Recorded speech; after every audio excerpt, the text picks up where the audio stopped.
Assalamualaikum warahmatullahi wabarakatuh. Bismillahirrahmanirrahim. Bismillahil malikil qudusis salam. Bismillahil azizil hakim.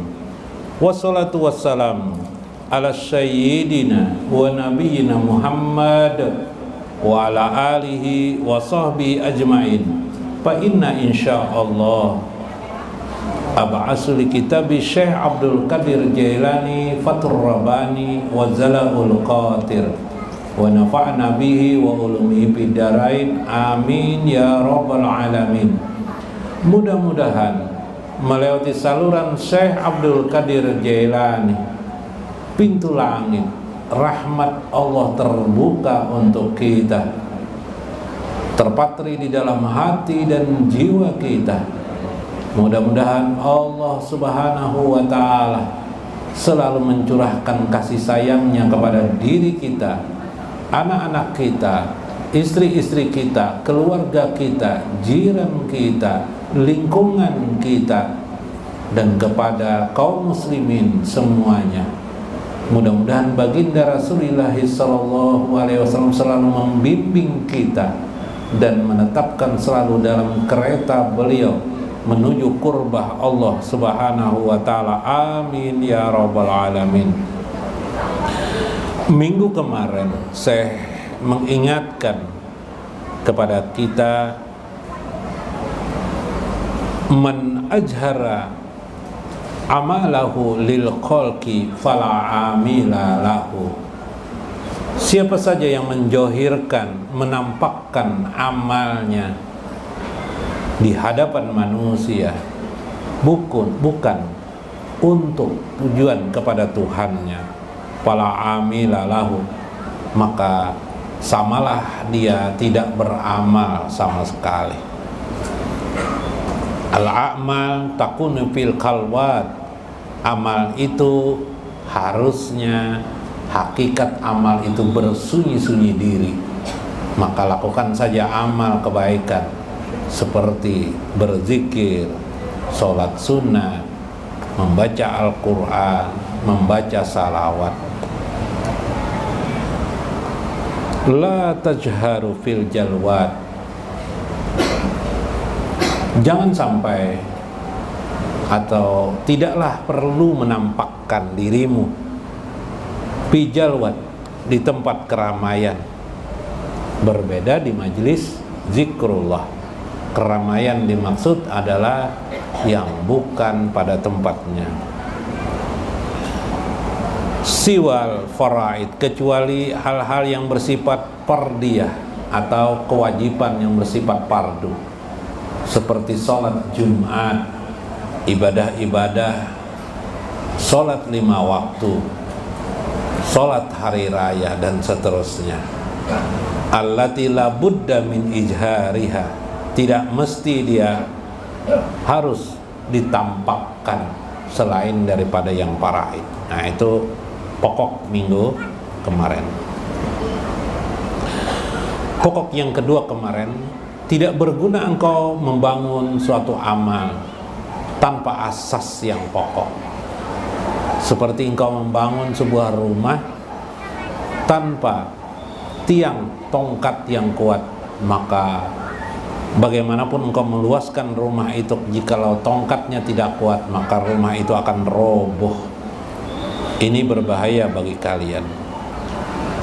Lalu timbul pertanyaan, apa saja kira-kira tongkat dari sebuah amal itu? Amal soleh, amal ibadah, amal yang kita harapkan menjadi perahu kita, menuju Allah Subhanahu wa ta'ala. Maka jawab beliau, amalu tauhid wal ikhlas. Amal itu adalah amal tauhid dan ikhlas. Faman la tauhida lahu, la ikhlasa lahu, la amila lahu. Siapa saja yang tidak bertauhid dalam amalnya. Jadi amal itu harus ada punya ruh. Ruh amal itu namanya tauhid. Jadi kalau jasad manusia tidak ada ruh, apa namanya? Hantu lah, lain lah, mayit lah. mayit. Maka amal itu ibarat jasad kita, maka ruhnya harus ada. Apa ruhnya? Tauhid. Tauhid itu apa? La ilaha illallah, semata-mata karena hanya dan kepada Allah. Nah ini penting, tidak ada lagi makhluk itu. Maka apabila tidak ada ruh tauhid itu dalam amal, la ikhlasa lahu, pasti tidak ada keikhlasan padanya. Kalau sudah tidak ada keikhlasan, pasti tidak berguna, tidak bermanfaat. La amila lahu, tidak ada manfaatnya sama sekali amal yang kamu lakukan. Subhanallah. Al-hukmu asasu a'malika bitauhidi wal ikhlas. Karena itu dasar sekali bangunan atau satu amal itu, atau perahu itu. Perahu aja kalau dijalankan tidak ada yang apa tuh, sampan kah? Perahu tidak ada mesinnya. Nah mesinnya itu adalah ikhlas, mesinnya itu adalah tauhid kita kepada Allah Subhanahu wa ta'ala. Nah jadi sebenarnya hakikat amalnya adalah hati atau ruh. Ada hati, di dalam hati itu ada ruh. Nah itu secara langsung. Kalau bahasa yang biasa, dalam hati, kemudian dalam hati ada sir. Jadi hati kita itu adalah mata sir kita. Sir itu mata ruh kita. Nah gitu. Ruh itu apa saja yang dikerjakannya? Ruh itu yang dikerjakannya adalah seperti mahabbah atau cinta, keinginan, kehendak, cinta, harapan yang dicita-citakannya. Nah kalau yang dicita-citakannya adalah makhluk, berarti salah ruhnya, hancurlah. Maka yang diinginkan ruh di situ adalah isinya adalah tauhid dan ikhlas. Summa ibnul amali bihaulillahi ta'ala wa quwatihi la bihaulika wala quwatika. Ketahuilah kata saya, anaknya amal itu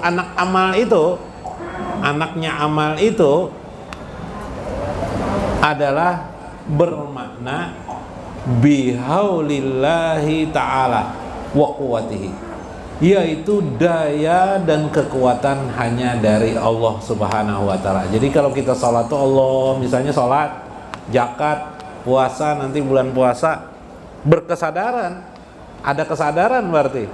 Tadi tauhidnya lillahi ta'ala. Kesadarannya apa? Semua ini dapat dilakukan karena semata-mata kekuatan dan kekuasaan Allah Subhanahu wa ta'ala. Wala bihaulika wa quwatika, tidak ada sedikit pun haulika, daya dari dirimu. Daya itu milik Allah. Wa quwatika, kekuatan itu adalah kekuatan Allah Subhanahu wa ta'ala. Nah ini yang paling penting dalam makna kita melakukan amal. Yadu tauhid, tangan tauhid itu hiyal baniyah la yaddu syirki wan nifaq. Tangannya tauhid itu ialah kekuatan tidak ada syirik dan nifaq kepada Allah Subhanahu wa ta'ala. Al-mauhid, orang yang bertauhid itu ialah huwallazi yartafa'u qadar amalihi amal munafik fala. Adapun orang yang bertauhid itu sesungguhnya orang yang di hatinya, berarti di hatinya nih kan, atau di sirnya atau di ruhnya menyadari semata-mata karena kadar Allah Subhanahu wa ta'ala, bukan kadar dirinya. Kadar itu kekuatan, kemampuan Allah Subhanahu wa ta'ala. Makanya ada di dalam hadis Nabi kalimat la haula wala quwata illa billah. Dalam kitab Nawadir, untuk menyempurnakan pemahaman tadi, ada sebuah kisah. Rajulun kurdi istama'u istama'a rajulun kurdi ma'a amir ala samati pihi hajalatani musyawiyatani. Ada seorang laki-laki, orang Kurdi itu daerah Irak sana ada orang Kurdi. Waktu ini masih zaman kekhalifahan, zaman kerajaan. Di sana orang Kurdi ini adalah sebenarnya seorang perampok, seorang pembunuh dan perampok. Tiba-tiba dia diundang oleh raja, diundang oleh seorang raja, seorang bangsawan, seorang raja ya. Nah, ketika dia diberikan hidangan, dia melihat 2 ekor burung yang ya kalau kita di sini dipanggang atau yang disajikan. 2 ekor burung yang disajikan.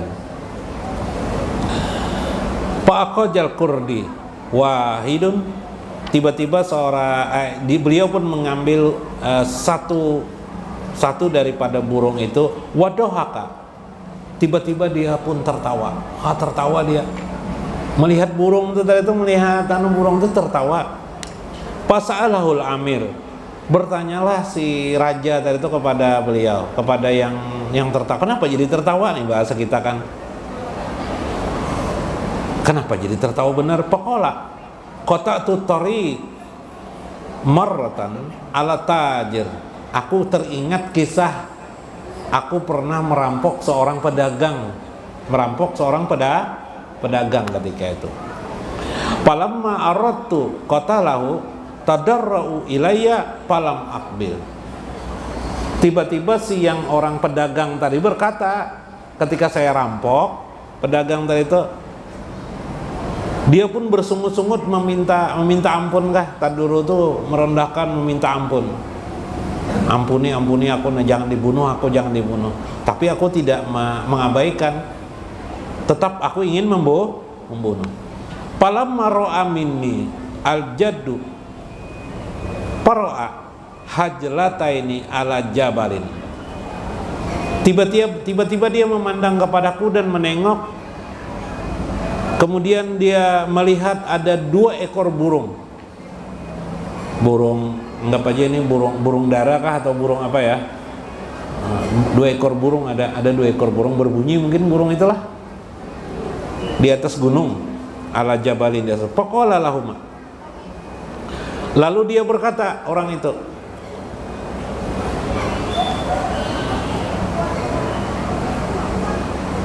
ushada li alaihi, semoga 2 ekor burung itu menyaksikan kepadaku hari ini aku qatalani, membunuhku, julman, dengan membunuh dengan cara aniaya terhadap diriku. Ujar nang tajir nih, orang ujar siapa, pedagang nih, 2 ekor burung tuh, nah semoga dia melihatku menjadi saksi dia membunuh, orang ini membunuhku dengan kejaliman. Maka ujar si Kurdi ini tadi, ini kan kisahnya di pesta nih dengan raja. Ra'aitu hataini hajlataini tajakartu. Ketika aku melihat 2 ekor burung di sini disajikan, aku tertawa melihat keingatan masa 2 ekor burung bisa bersaksi atas diriku. Kata lah, ketawa terbahak-bahaknya. Pada hakat, maka dia pun tertawa. Falamma samiyal amir jalika, tiba-tiba si raja itu mendengar kejadian seperti itu. Qala, wallah, demi Allah, qad syahida alaika inda mayyakuju kudar rajul. Demi Allah, ujar nang si itu, kesaksian 2 ekor burung itu hari ini terjadi. Fa'amara bi an yadruba unkuhu qaudan, disuruhnya lah orang-orang untuk membunuh si lelaki Kurdi tersebut, perampok tersebut. Diperintahkannya pengawal sini, bunuh orang ini. Saksinya karena saksi daripada 2 ekor burung. Nah, ini kejadian-kejadian nyata yang dikumpulkan oleh Imam Qalyubi dalam kitab Nawadir. Apa maksudnya? Kesimpulan, saksi kita manusia ini, saksi kita ini ada dalam diri kita, ya kah? Ini adalah kisah kesaktian. Burung saya bisa menjadi saksi, diwujudkan Allah dalam kenyataan nyata. Maka apa yang kita kerjakan harus disadari adanya saksi terhadap diri kita. Itulah yang disebut di dalam agama kita namanya muraqabah. Merasa diawasi, disaksikan oleh Allah Subhanahu wa taala ketika kita melakukan amal. Maka saat kita disaksikan Allah, itulah setiap melakukan amal itu adanya kesadaran titik. Ya Allah, bukan karena daya hamba melakukan ini, bukan karena kekuatan hamba melakukan amal-amal ini, semata-mata semua itu adalah diri engkau, dari kekuatan kekuasaan Allah. Itulah yang disebut dengan ruh amal. Itulah inti amal yang perlu diingat, disadari dalam diri kita. Berarti hakikatnya kita tidak beramal, ya kah? Di balik dari pengertian ini, Allahumma rzuqna ya Allah liqa'a nabiyika Muhammadin sallallahu alaihi wasallam fid dunya wal barzah wal akhirah, amin ya rabbal alamin. Minta maaf, minta reda, mudah-mudahan ada manfaatnya. Wallahul muwaffiq ila aqwamit thoriq. Wassalamualaikum warahmatullahi